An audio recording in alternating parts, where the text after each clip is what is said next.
Radio Taifa, sauti ya mke.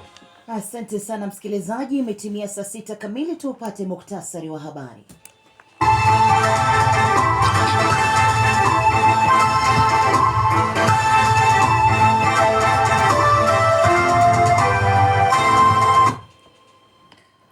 Hujambo na karibu. Jina langu ni Millicent Kubai. Washukiwa 7 wamekamatwa katika operesheni ya usalama inayofanyika katika kaunti ya Isiolo.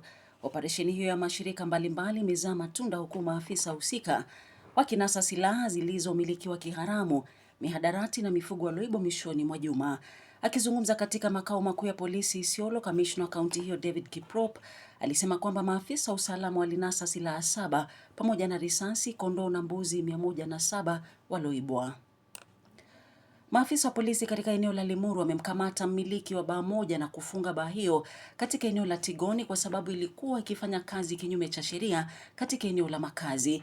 Naibu kamishna wa kaunti ndogo ya Limuru Harrison Matevwa alisema baa hiyo haikuwa na leseni halali ya kaunti na pia ilikuwa ikiuza pombe haramu na iliyoharibika, jambo ambalo ni hatari kwa afya wananchi. Kimataifa, maelfu ya watu wameachwa bila makazi kaskazini mwa Morocco baada ya mvua kubwa kusababisha mafuriko makubwa. Zaidi ya watu 1150 wamehamishwa katika muda wa wiki moja, huku baadhi yao wakiwemo watoto na wazee wakiokolewa kwa ndege kutoka juu ya paa za nyumba. Watu 4 wamefariki wakiwemo mtoto wa miaka 2 na mtu mmoja bado hajapatikana.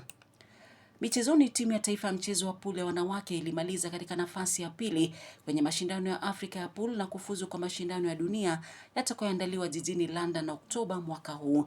Kinara wa shirikisho la pool humu nchini Ben Ndumu alisifu matokeo haya akisema kuwa timu hiyo ilizidi matarajio licha timu hiyo kukumbana na changamoto nyingi awali, na kusema kuwa inaashiria hali inayoendelea kuimarika ya mchezo wa pool kwa wanawake humu nchini.